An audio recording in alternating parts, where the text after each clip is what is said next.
Okay, so after the crux of integration by recognition, we're going to work on this worksheet in class. So here are the solutions to that. All right, so here is the graph of the function root x take 2 between 2 and 11, so that's that bit there. Which one of the following definite integrals could be used to find the area of the shaded region? So we want this part here. So the technique I'm going to use is I'm going to get that whole area there, which is 9 by 3, which is equal to 27 units squared. And then what I'm going to do is get this area here and remove it from the 27 units squared. So this area here will be found by integrating root x take 2 dx between 11 and 2. And this, it'll have this area here removed from this. So that should be it. Let's see. Yep, there it is there. All right, on to these hard transformation questions. All right, so if the signed area between 5 and -4 is equal to 4, then we want this for this particular transformed version of f of x. All right, so first of all, what I recommend you do is just note what the transformations are. So in this case, I've got f of 3x take 1. Now, how would I make that from f of x? Well, the first thing that will happen is to f of x is, I believe, it will be translated 1 unit to the left. How do I do that? That's that. Okay, and that's after putting f of x take 1, so x take 1 into the function. Right, now what I'm going to do is drop in f of 3x into the function, which means that every time I see an x, I'm going to replace it with 3x. So I'm end up with 3x take 1. All right, so I believe I've got the correct order of transformations here, which is a trans 1 right and a dilation 1/3 from y. Okay, now I know these terminals don't match up, but they will, okay? They will with this scenario here. So what I'm going to do is note that when I translate this 1 unit to the right, I'm going to get f of x, whoops, I don't want that, f of x take 1 dx is going to be 4 when I shift these terminals 1 unit to the right. So that's going to be 6 and -3. Now, why does that maintain the area? Well, if you think about it, okay, here is a function, say between 2 and 4. All right, there's its area. If I shift that function 1 unit to the right, so between 3 and 5, it's going to be the same function there, have the same area. So if I integrate between 5 and 4 for the function being moved 1 to the right, it's going to be the exact same area as if I integrate between 4 and 2 for the original function. So that translation to the right will not change the area if the terminals move the exact same distance as the translation. All right, now what I want to do is dilate it. Okay, so I'm going to dilate it by a factor of 1/3 from y.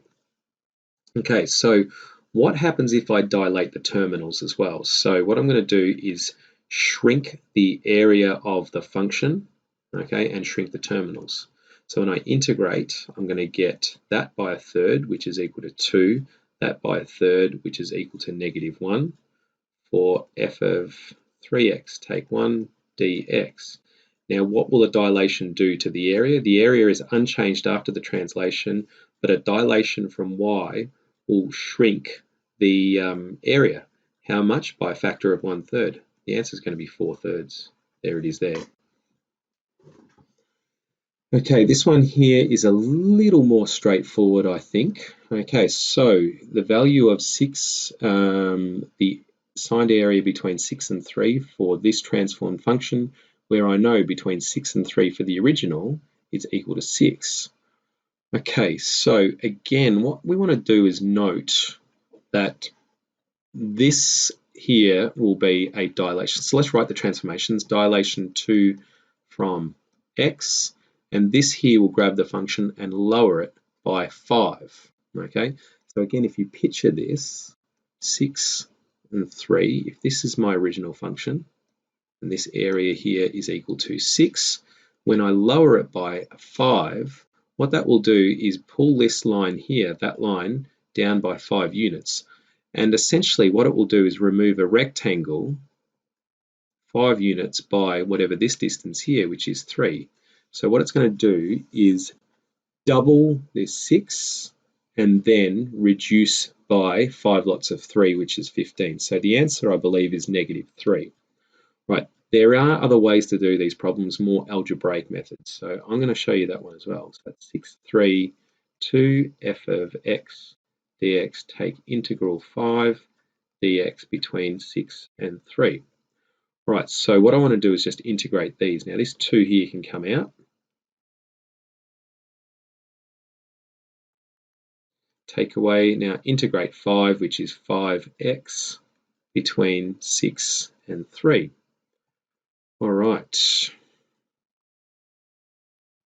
Now that is going to, so I know this one, that's from there, that's 6, and twice it is equal to 12. So that's equal to 12, take away 5 times 6, which is 30.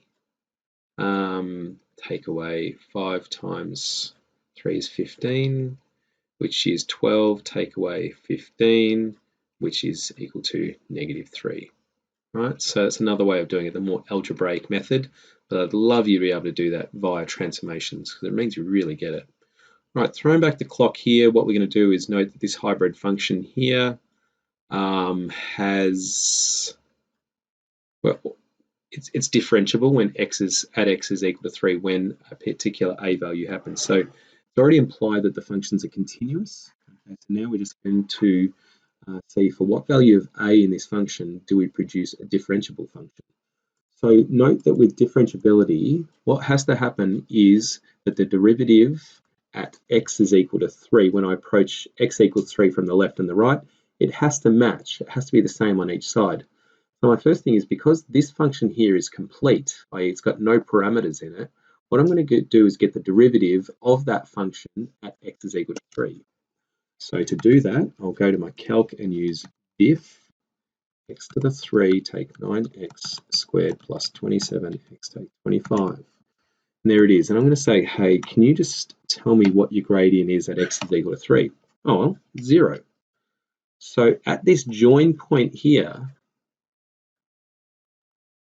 okay, so at this join point here at x equals 3, the gradient when I swing in from the left is 0. So that's what has to happen on the right-hand side. The gradient of this is I swing in from the right-hand side. No, the left-hand side, sorry, my bad. This is swinging in from the left-hand side. From the right-hand side, it'll have to be 3 as well. So what I'm going to do is diff the first function, x squared take a times x plus 11, and I get that. What I'm going to do is say, I want to let the derivative, so I'm going to solve this, the derivative, ants equals 0. I want to make the derivative function equal to 0 at x is equal to 3. So I want to solve when the derivative function is equal to 0, and I want to solve for a, i.e. tell me what a value will produce a gradient of 0 at x is equal to 3. The answer is 6. So this is our answer here. Now how can we check that? Well, what I would do is I'm going to go ahead and say diff x squared take 6x, what I believe the value of a is, plus 11. It's that, and I'm going to sub in x is equal to 3. So I want its gradient at x is equal to 3. And what should happen is it produces the exact same gradient as this for it to be differentiable. It does. The gradient is 0. Okay, so here is a classic integration by recognition problem. Now, how do I know? Well, it's 2 parts. They give you a function and they go, hey, find its derivative. All right, bit random. Hence, find the value of this integral. And you'd be like, oh, well, how do I find that integral? Why is this important? All right, well, let's go ahead and do the first part and see how it might help us with the second part. So I've got this function, I need to find its derivative. So that's the product rule. du dx is equal to 2x, dv dx is equal to 1 on x. F dash x is that by that, which is just x plus 2x log e x. All right. Now what we've got to do is use this to somehow integrate this. Well, my first line for these integration by recognition problems is, and another bit of context here, this is exam 1, so no calculator. And also this is, I have to reverse or integrate a product rule situation. And I haven't taught you how to do that. Okay, so you don't know how to do that integral and you haven't got your calculator. So we need some other technique. So I just note that in general, if I've got a derivative function and I integrate it, what it does is it returns me to the original function plus c. I'm not going to worry about the plus c because we're going to evaluate this integral. All right, so I'm just going to write in f dash x, which I just worked out here, integral x plus 2x log e x dx equals f of x. Now f of x is just x squared log e x. All right, so now my job is to get this integral on the left-hand side to look like this, and I can recognize it here. It's this x log e x. So essentially my job now is to get rid of the chaff around it, so it's the subject, so that it just reads as integral x log e x on the left-hand side, and kind of algebra will just take care of whatever the actual answer is.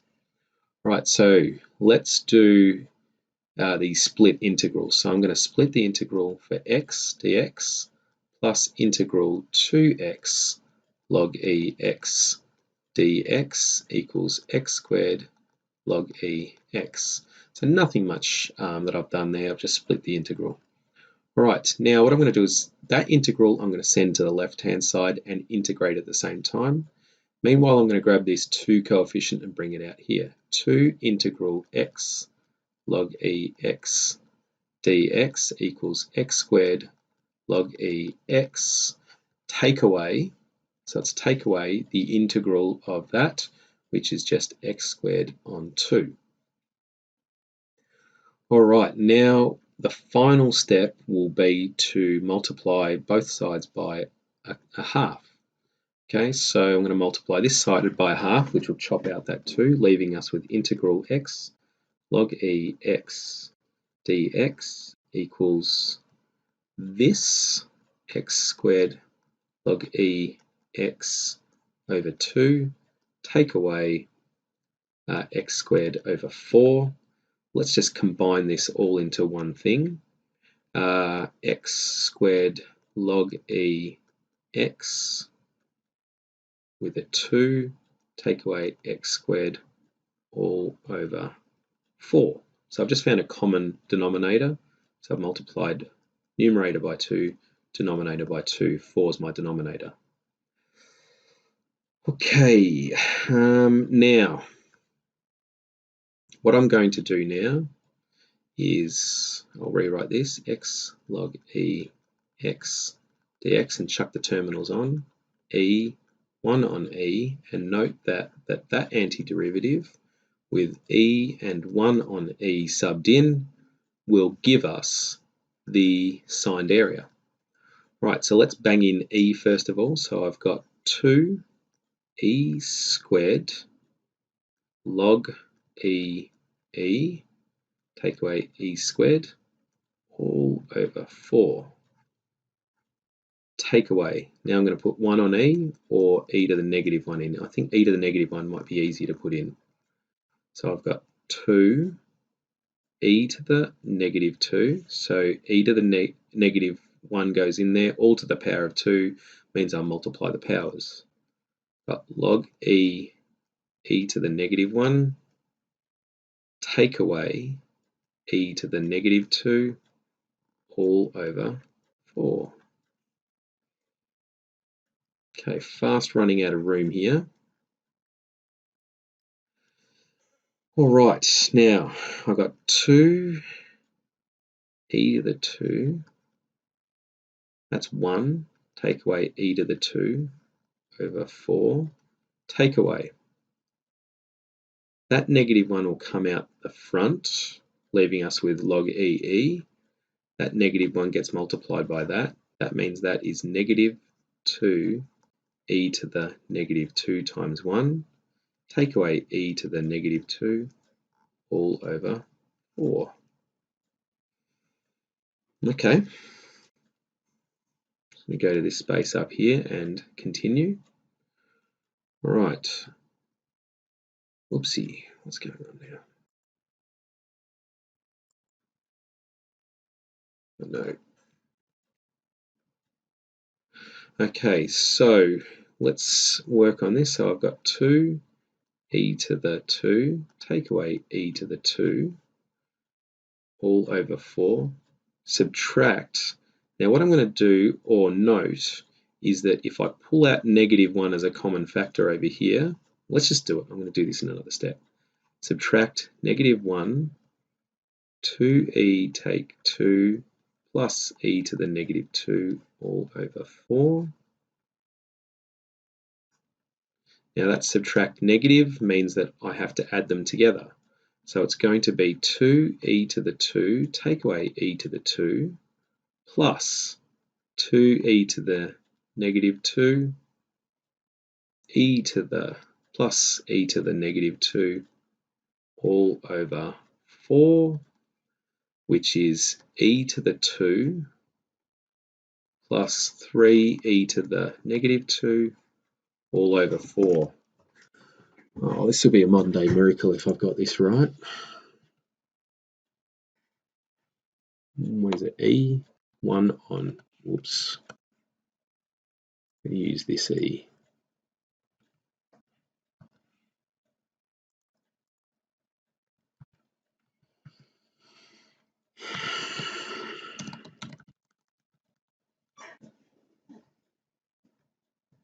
Got it. All right, there we go. That's it. Pretty tough, with the algebra being, I think, the hardest part of this. All right. Okay, this last problem in the worksheet is a tricky one. So what we've got is a function below, g of x equals negative log e to the x, and what we want to do is find the area under this curve between 1 and a half. Okay, so what we would have to typically do is integrate g of x, terminals are 1 and a half. We'd slam out the algebra and get the answer. Now the only problem with this question is we don't know how to integrate logs. Well, sort of. Okay, so what this is it will be a integration by recognition problem. Okay, so first thing we have to do is differentiate the log with respect to x, or this particular function with respect to x. Now, why that function? Well, what will happen is when I differentiate that, it'll help me find the integral of negative log e to the x somehow. I don't know how. Anyway, let's try it out. So the first move I'm going to make is I'm going to say let f of x equal 1 take x, all multiplied by log e to the x. U is equal to 1 take x, v is equal to log e x.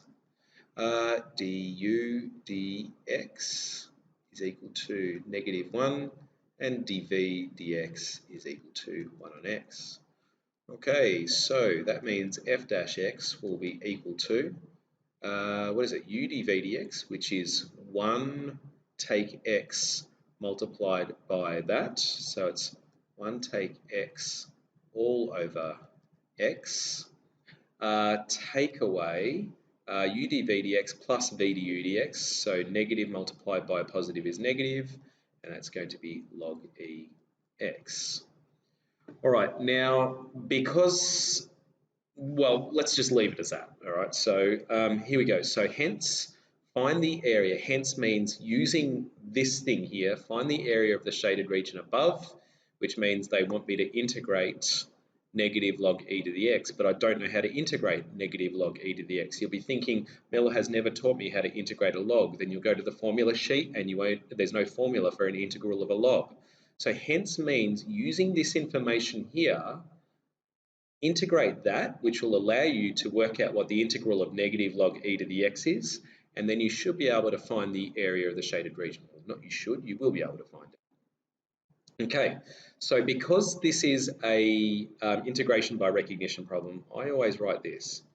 Integral f of x, or f dash x, for the independent variable x, will return me to my parent function f of x plus c. Now, because I'm going to do the definite integral for this one here, I'm not going to be worried about the plus c. Okay, so it will return me to the parent function, which then I'll integrate over what the terminals suggest. So let's get stuck into it.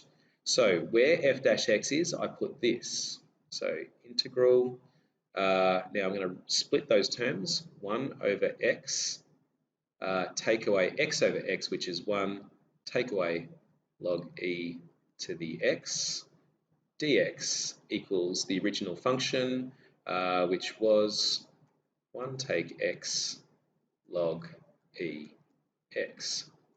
Okay, so I can already recognize the thing I'm trying to integrate here. So what I'm going to do is I'm going to split the integral first of all. So 1 over x dx, take away integral x dx, take away integral log e x dx equals 1 take x log e x. Okay, so I'm going to subtract this and add this to the right-hand side. Negative integral log e x dx equals. Now I'm going to subtract it and integrate at the same time. So that will be subtract 1 on x, which is subtract log e x. And we're going to add that integrated, which is x squared on 2. Okay. Whoa, whoa, whoa, whoa. What's happened here? Oh. So you can see my mistake here. So you need to backtrack in your working out. So when I integrated, when I did this and split the integral, I integrated in my mind at the same time. So that's annoying. That should just be a 1, integral 1. So integral gets split, there, integral 1. Now, let's go back and fix up this last part here. So instead of writing that, we're going to write subtract integral 1, which is add integral 1, which is add x to it. Okay. Right, now we could put a plus c on that, but I'm about to do the definite integral, so we're just going to leave it as that. Right, so now what have I got here? On the left-hand side, I've got negative integral log e x dx. Now I'm just going to write one more line here. I'm going to put that negative, or that coefficient of negative 1 back in. Log e x dx equals 1 take x log e x, take away log e x plus x. All right, now why did I do that? Well, what was I trying to integrate? I was trying to integrate negative log ex. I was trying to integrate negative log ex, and equals or is this thing here. Okay, so when I integrate this, it'll be this. So by recognition is basically spat the answer out at us. Okay, so we are actually ready to integrate between 1 and a half. So I'm going to fence them off in some square brackets and put 1 and a half there. All right, so let's sub these values in. So I'm going to say that that is the same as. So I'm going to put 1 in first. 1 take 1 is 0. 0 multiplied by this is 0. Then I've got negative log E1. That's going to be E1 is 0, negative 0 is 0, 0 plus 1. For all that going on there, when I put 1 in there, the answer is just 1. Take away. All right, now I'm going to put a half in. So that's going to be a half log E half, take away log E